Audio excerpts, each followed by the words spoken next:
Bonjour à tous et à tous et bienvenue dans la saison 3 du Journal des Jeunes. Ravi de vous retrouver après ces excellentes vacances d'été. Salut Enzo. Salut Tom, salut à tous. Nouvelle saison, nouvel habillage et nouveau décor que vous découvrirez au fil des semaines. On est ravis de vous retrouver. Et pour cet épisode 1 de la saison 3, je vous propose de nous pencher sur les titres de ce samedi 27 septembre. Nous prendrons la direction de Rive-en-Seine et nous évoquerons la traditionnelle fête de la pomme qui se tiendra ce dimanche. Producteurs locaux, artisans et animations pour petits et grands vous seront proposés. On y revient dès le début de cette édition. Un départ de feu à la piscine de Fécamp. L'incident s'est produit ce jeudi et une borne électrique serait à l'origine du feu. Les détails dans un instant, restez avec nous. Également dans ce journal, le Clerval en fête, une journée organisée aujourd'hui dans le Clerval de Lillebonne. Des animations donc pour petits et grands vous sont proposées. Et puis le retour des informations nationales, internationales et des sports. Rendez-vous en fin d'édition avec Tom. Voilà pour les titres, merci de votre attention.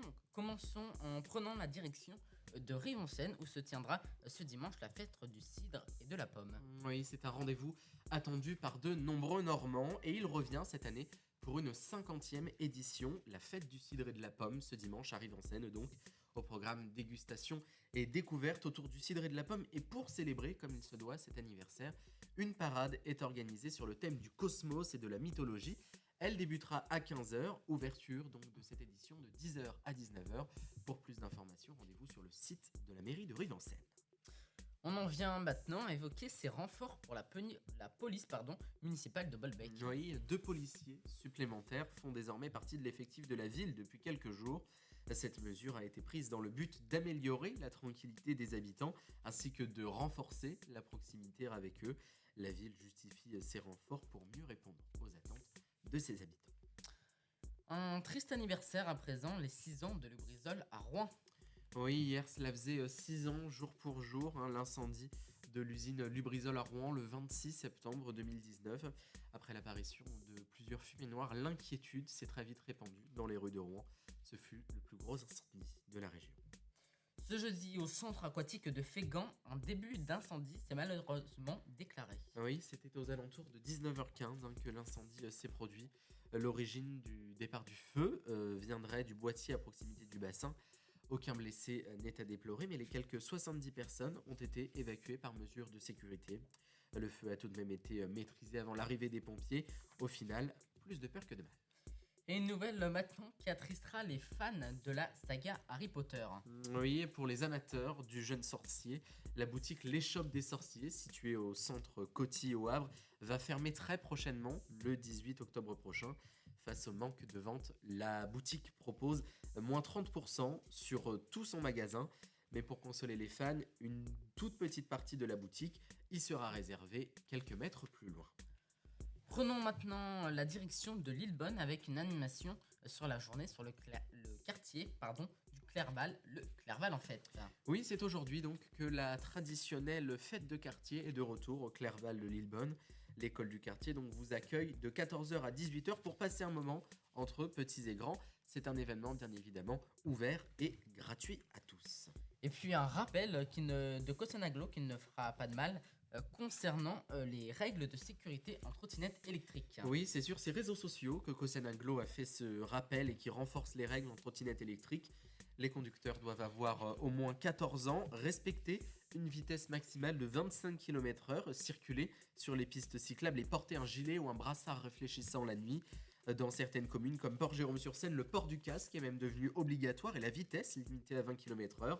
La circulation sur les trottoirs étant donc interdite, ces mesures visent à améliorer la sécurité des usagers et par définition donc des piétons. Et puis samedi dernier, le 20 septembre, le Clips Ressourcerie a fêté ses 10 ans.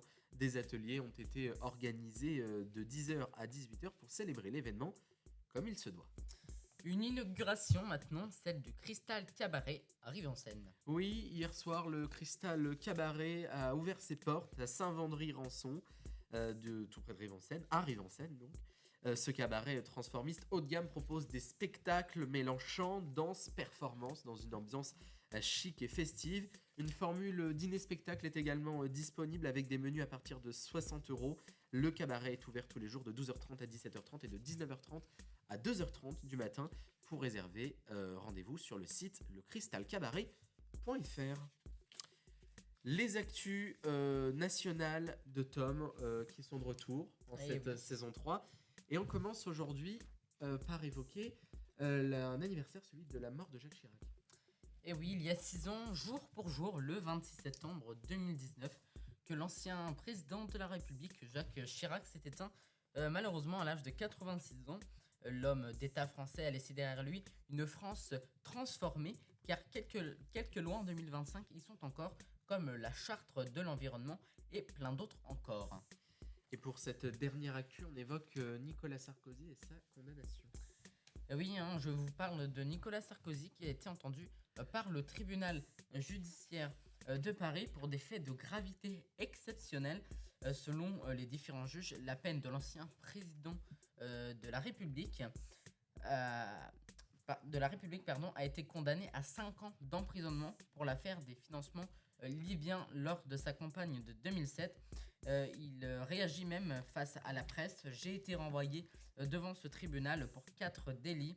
Sur 3, j'ai été relaxé. Je suis donc condamné pour avoir prétendument laissé faire deux de mes collaborateurs. Et c'est une affaire, bien évidemment, à suivre lors de nos prochaines éditions.